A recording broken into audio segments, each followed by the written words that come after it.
All right, good morning, everybody. So, Camper 3.0 here, my Toyota Sienna is just about done, and I'm kind of just organizing some of my, I guess you can call it like emergency supplies, kind of more geared toward, like emergency roadside repairs, maybe some minor camper repairs. Not necessarily an emergency kit in the sense that I got to eat animals and survive on my own, but just, if you're on the road, any kind of repairs that might come along. So in this particular setup, so I'm on the driver's side right here. I was able to have some storage space right here. So if you guys remember, this is the little storage box that goes to the floor where I keep all my bedding. So you open up the side sliding door here, and I have some storage here and some storage here. Got a couple shovels, a saw, a couple of those road triangles in case you're on the side of the road there. And then these are the two bags. One is primarily tools. Well, they're kind of both tools, but just kind of the emergency supplies. But this is where I think I need your guys' help. I feel like I'm missing something. I had to kind of reorganize it to get it fit in here. So let's go to the desktop or the workbench. Let's take all this stuff out, and I'll show you what I'm carrying and why I'm carrying it. But what I want from you guys is let me know if I'm missing anything or if you guys have any additional suggestions. All right. Let's get to it. And just as a reminder, this is not necessarily like a wilderness survival. This is more kind of like emergency car stuff. But this is my thoughts. You guys tell me what you guys think and if you guys have any suggestions. So one thing I liked about having that location is in the emergency kits that I've built for all my prior cars, or many of them, the tools were kind of out of sight, out of mind, a little bit hard to find. I really like that little pocket in this particular build because it makes these things really easy to access. So I got two bags here. Let's go for this black one. Recovery strap. I'll come to that in a second. I always carry a ratchet strap on me. I always find these to be very useful. So put that to the side. Okay, so part of this toe strap here, a recovery strap, is, and this was a kit I bought. This fits in the rear hitch receiver, and this has the big ring on there, so that's applicable to holding that. And I've just got a second, forgot what they call these, but I've got a second one of these. Came with some gloves and the little hitch receiver pin there. Obviously this is for if I get stuck. I hope I don't get stuck. It's my main goal when I go out in the wilderness there, but you never know, I suppose. So I'll be frank with you, I bought the recovery strap and those things just as a kit.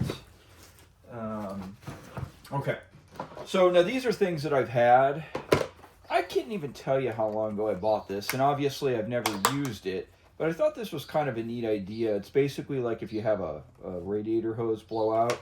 It's got a couple common, these are like little plastic spacers here, and I guess you would cut out the part that ruptured. Got a couple hose clamps. It even looks like it has some sort of a sealant there, and you strap them in there. I've probably carried, I don't even know, I've probably had this for 15 or 20 years, and I've just always carried this in whatever vehicle. I've obviously never used it, but it seems like a good idea. And then a plug kit. Believe it or not, I've never had a flat tire in all of the desert driving I've done, amazingly. Now the white Sienna, my Sienna 3.0 build, is a front wheel drive, and I do have a spare underneath. But I do like to have a plug kit, just in the event. Sometimes it might be easier just to plug something up and get it home than changing out a bunch of stuff. Especially, I don't go in places that are like so remote that I'm off-road for days at a time, but if you were, I could see where that comes into play. Now this right here, same category of supplies, but this is kind of more of a tool kit here. So a couple rags. This is a air compressor battery jumper combo. I'll be dead honest with you. These devices have become pretty common these days, and this is probably one of the most used emergency plies I've ever used to, you know, pump up my tires and jump a tire. And then these are my tools. I'll keep this brief. I took a toolkit that, like a pre-made toolkit I had, and I basically broke it down. I just took all the metric stuff. I mean, there's nothing really standard on these vans that I could see. I mean, I've worked on both of mine now. So I don't need to bring standard sockets and wrenches, or at least that's a choice I'm making. But some zip ties. You know, I got these little things and organized, you know, various metric sockets, 3/8, 1/2 inch. There's going to be some duplicates or some redundancy here. You know, some deep drive ones, some T drives. There's not, I don't remember a lot of them being on the Toyota, but I do like to have those because they come up every once in a while. Two 3/8, 1/2 inch ratchets, just a little utility cutter. And then I just carried, I mean, I kind of picked a bunch of wrenches or from, you know, all kinds of different little kits and sources I've had, but just all kinds of different metric wrenches in here. I probably went a little overkill. Little one of these little multi-tool electrical devices. This is for like stripping wire and clamping or butt connectors and stuff like that. Channel lock. Look at that, guys. Made in, so these are, God, it breaks my heart. A great buddy of mine. He's not with me anymore. But he gave me these. He gave me a whole tool chest, and these were in there. These are channel locks. These are actual ones made in the USA. God knows how old these are. But a little vice grip there. You know, Phillips flathead, a couple hex keys. That's about it for the toolkit. I feel like I'm forgetting something, guys. It's kind of why I'm making this video, because I'm putting all this stuff together and trying to remember everything here. I think I got a pretty good start, though. Love to hear what you guys have. But so this was the first time I've made one of these kits. And this could be for automotive stuff, but I almost kind of consider this more of like a camper repair kit.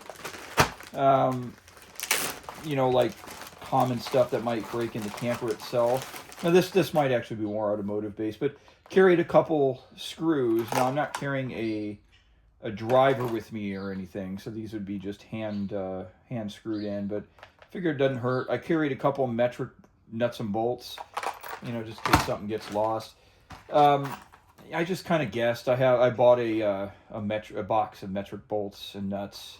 They're just like generic sizes, and I actually, working on these Siennas, when you get up in there, you find that sometimes you have bolts or something missing, or a mechanic left off a shield. So I've actually used these a lot. I don't know if this is something I'd ever use, but I figured, let's put it together. Electrical tape. I went through and made just a little baggie here of various connectors, some butt connectors, some terminal connectors. I don't know what you call these, but I use these when I parallel into an existing electrical wire if I want to tap off for a new circuit. I just carried these. I don't know if I would ever do any electrical repairs of this magnitude in the field, but what the hell. Couple hose clamps. Now this is something I'll probably need access to frequently. Brought a variety of fuses there.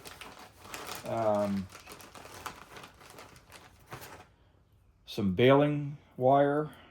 I mean, this is, we all use that stuff. I just carried some generic wire, including one that had an inline fuse on it. I don't know. Am I going to be starting and establishing a circuit out in the field? Probably not, but why, you know, I don't know. I just carried it. Little Velcro, little hook and loop here. It's got an adhesive back on each side. And then these were extra. The green is for a diesel heater. The white is what I use for water. But I had some extra hose, so I just thought I would carry it. You know, it's a short video, guys. Let me know what you think. I know fluids like water and stuff. I'm not going to carry any separate coolant. I've got plenty of water on board. If I, had a radiator bust out or something, I would fix it, just fill it up with regular water, and then swap it out for a coolant flush later. I just don't want to carry I'm a little short on space, so I don't want to carry a bunch of coolant. One thing I don't have is I don't have any oil or power steering fluid or brake fluid. I mean, I've never had, like, my vans don't really burn oil or anything. I don't know. Maybe that's not a bad thing to carry. But if I do, I think I'm gonna buy little containers and just fill it up a little bit to just kind of minimize space and stuff. Plus, I don't know, like, I just don't know if I would ever be in a scenario where I would need like a whole full quart of either of those. But I don't know. Maybe I'm wrong. Anyways, guys, hope this gave you a few ideas, but more importantly, maybe chime in the comments and give me some thoughts about what you guys would think. Of course, a thing like a flashlight would be very necessary. I have about 3 or 4 of them in the camper and other places, so I do have those. But anyways, thanks guys for watching. Hope this was helpful, but most importantly, throw some comments in. Let me know what I'm missing or what you guys might carry, and hopefully this will maybe mutually help us all. So hope you guys are all doing well. Thanks for watching.